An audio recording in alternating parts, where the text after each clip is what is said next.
Pada kesempatan ini di pertemuan mata kuliah Filsafat Islam Modern, sebagaimana sudah saya jelaskan di awal pertemuan dulu, bahwa setelah UTS kita mengkaji tokoh-tokoh filsafat Islam modern, dan kemarin kita sudah membahas sebelumnya dari Iqbal, kemudian Indonesia kita bicara Harun Nasution, ya, dan sekarang kita bicara tentang Muhammad Abid Al-Jabiri, ya, seorang tokoh dari negeri Maghrib, ya, atau Maroko. Kalau Iqbal seorang eksistensialis dalam Islam disebut demikian, ya, oleh sebagian, walaupun Iqbal saya sudah jelaskan dia tidak pernah mengatakan dirinya sebagai seorang eksistensialis. Lalu ada Harun Nasution, ya, yang banyak yang mengatakan dia seorang Mu'tazilis, ya, seorang yang mengikuti paham Mu'tazilah. Tetapi Harun Nasution sendiri lebih senang menyebut dirinya mengikuti pemikiran Muhammad Abduh atau Abduhisme, ya. Nah, lalu sekarang kita membahas pemikiran seorang filsuf dari Maroko, ya, dari kota Fez, dan dia adalah Muhammad Abid Al-Jabiri. Ya, Abid Al-Jabiri ini seorang pemikir yang cukup fenomenal di Maroko, dan dia memiliki perhatian yang luas terhadap kemajuan Islam, dan dalam konsep pemikirannya dia membuat sebuah terobosan mengkritik tradisi, ya, turos, ya, tapi menjadikan tradisi itu tempat ia berangkat menuju tajdid. Jadi kalau bisa dilihatlah sebagai sebuah upaya dia berangkat dari turos atau tradisi Islam menuju tajdid atau pembaharuan dalam Islam. Atau Muhammad Abid Al-Jabiri, seorang filsuf Muslim yang berasal dari Maroko, ya, bagaimana sudah saya singgung tadi, lahir di kota Fez. Ia lahir pada tahun 1936, ya, jadi di kota Fez tersebut.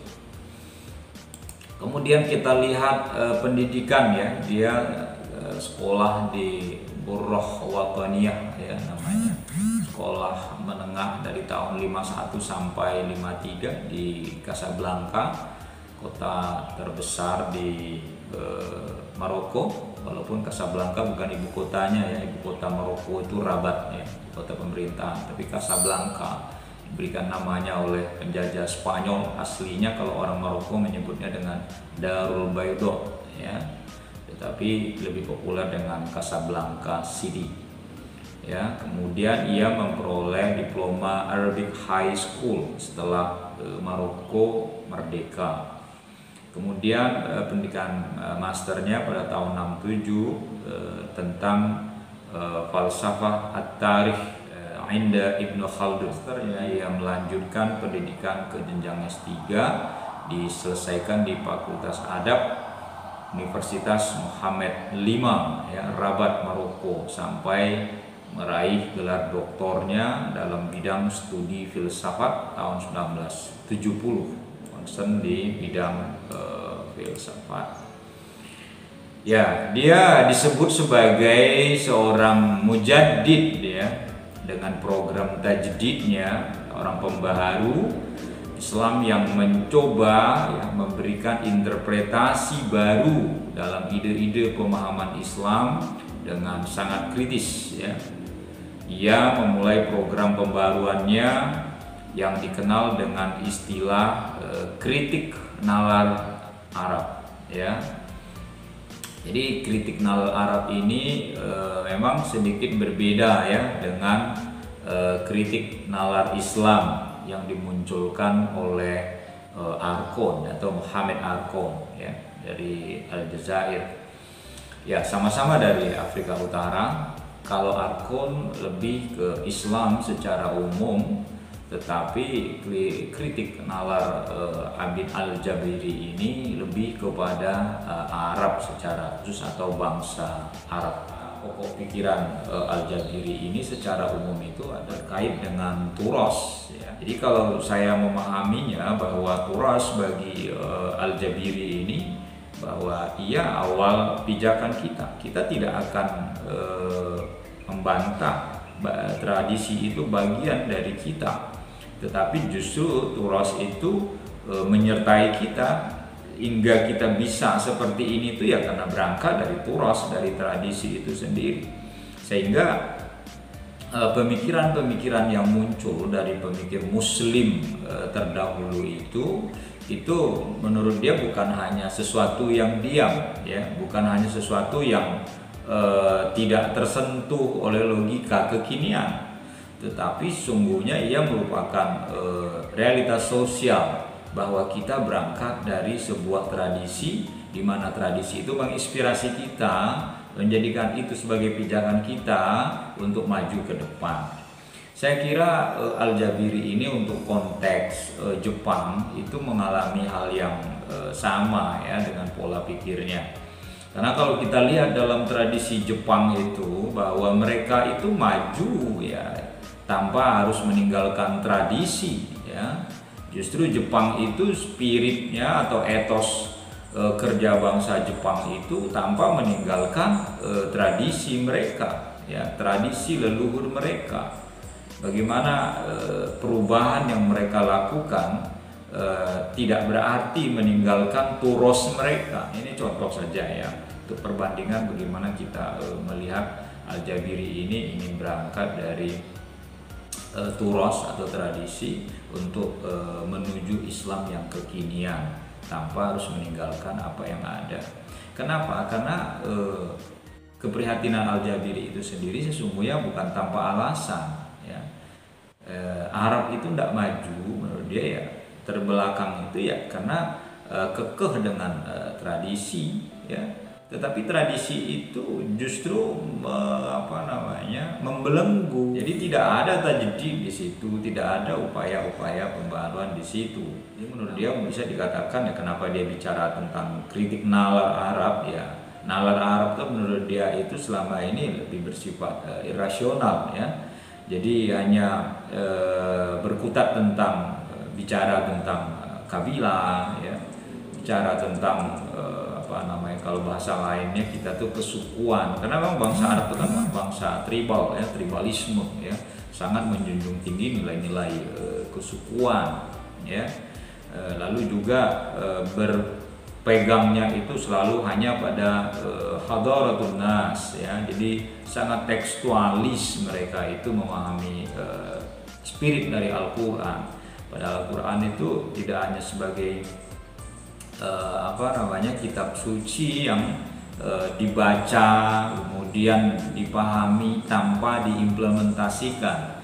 Misalnya kan spirit Al-Quran yang menjunjung tinggi ilmu pengetahuan itu kan terlihat pada ayat Al-Quran yang turun dalam surah Al-Alaq ini kan spiritnya itu kan membaca ya.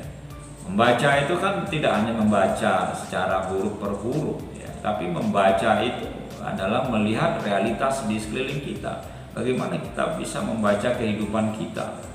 Bagaimana kita bisa membaca realitas alam ini gitu loh. Bagaimana kita membaca agar ke depan kita bisa berpikir futuristik ya. Mencoba melakukan lompatan untuk kemajuan suatu bangsa atau masyarakat. Dan yang dilakukan oleh Al-Jabiri itu ya mengkritik itu, bahwa irasional itu sangat kental dalam bangsa Arab. Lalu yang ketiga, dia juga melihat orang Arab itu sangat istilah dia yang dia beri dengan ghanimah ya. Ghanimah itu kan rampasan perang. Jadi mereka tuh hanya berebut dominasi, berebut sumber air kalau di zaman masa lalu gitu kan. Dan yang terjadi kemudian karena istilahnya mengambil atau memiliki, mereka tidak memproduksi gitu loh. Sehingga bangsa Arab yang menurut dia itu sangat konsumtif ya, tapi tidak produktif ya. Ya kalau orang logika rampasan perang itu kan gitu kan. Ya, di zaman Nabi juga begitu kan, ngambil yang ditinggalkan oleh yang kalah lalu dibagi-bagi kepada prajurit perang itu gitu. Tapi kan tidak melakukan hal yang baru. Hal yang baru itu kita menciptakan produk baru, lalu produk itu kita nikmati bersama. Nah, di situ mestinya logika yang digunakan gitu. Nah, menurut Al-Jabiri inilah salah satu yang menjadi awal atau fondasi pemikiran dia, di mana ia mencoba mengkritik bangsa Arab. Sangat benar apa yang dikatakan oleh Al-Jabiri bahwa bangsa Arab itu hanyalah bangsa yang konsumtif ya. Jadi tidak melihat bahwa suatu saat mereka harus juga melakukan terobosan-terobosan baru dengan memproduksi hal-hal yang baru sehingga mereka bisa lebih baik daripada masa lalu. Nah, kalau Al-Jabiri memberikan kritik nalar Arabnya, tentu ia memberikan alternatif ya, memberikan tawaran.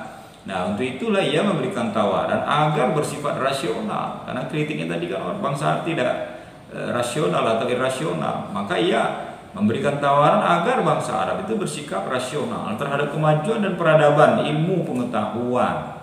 Jadi update tuh ilmu pengetahuan tuh ya, sehingga produk dari ilmu pengetahuan itu kan teknologi kan. Jadi bangsa-bangsa yang mengupdate ilmu pengetahuan seperti bangsa Amerika, Eropa ya, kalau di Asia itu Jepang, Korea gitu ya. Karena penguasaan mereka terhadap sains. Karena penguasaan mereka terhadap sains, mereka melahirkan produk, dan produk mereka itulah teknologi ya. Gimana hebatnya kan teknologi Jepang itu kan.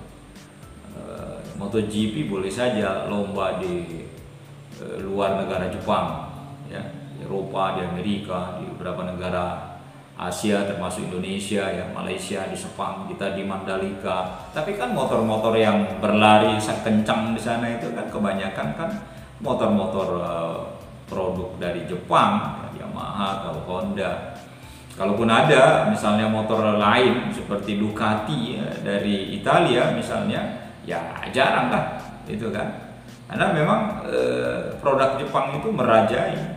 Tidak heran kalau orang Jepang pergi ke Indonesia itu dia kayak pulang kampung kan, lihat motor Yamaha, Honda, Suzuki ada semua di Indonesia. Mobil juga gitu ya, ada Toyota ya, Mitsubishi ya, dan banyak lagi ya kendaraan-kendaraan mereka yang ada di sini. Gitu juga Korea, mereka ke Indonesia melihat produk makanan mereka digilai oleh kaum milenial gitu kan. Produk mobil mereka Hyundai mereka masuk di sini, banyak ada di sini ya. Itu saya kira ya karena produk dari sains mereka melahirkan teknologi, dan teknologi itu memudahkan kita, dan inilah yang semestinya yang harus dilakukan oleh bangsa Arab. Nah, makanya menurut Al-Jabiri baginya kebangkitan bangsa Arab khususnya dan Islam pada umumnya adalah mutlak dilakukan dengan tetap berpijak pada tradisi. Ya. Jadi dia sebuah keniscayaan untuk melakukan perubahan, untuk mencapai kemajuan, tetapi ya pijakan kita tetap tradisi. Jadi kita tidak perlu menjadi orang Eropa untuk menjadi maju, itulah kasarannya ya. Kita tidak perlu menjadi orang Jepang untuk menjadi maju. Kita tidak perlu menjadi orang Korea untuk maju, dan kita juga tidak perlu menjadi orang Amerika untuk maju. Ya, kita tetap dengan aslinya kita. Kita tetap berangkat dari tradisi kita, ya. Tetapi dari tradisi itulah kemajuan itu bisa kita raih. Nah, dengan demikian, maka kalau pemikiran Al-Jabiri itu terlihat pada dua hal itu ya, bahwa ia melakukan kritik terhadap tradisi, jangan hanya sebagai benda mati yang kita pegang dengan kencang seperti itu tanpa kita jadikan itu justru batu loncatan untuk menuju tajdid atau pembaharuan dalam Islam. Pembaharuan dalam artian pola pikir kita gitu kan. kita yang tadinya konsumtif bisa menjadi produktif, ya. Kita yang tadinya terkungkung oleh budaya irasional menjadi bangsa yang rasional. Nah, itulah yang ingin coba ya digagas oleh Al-Jabiri dengan proyek kritik nalar Arab itu. Nah, saudara sekalian, mungkin itu yang perlu saya sampaikan pada kesempatan ini.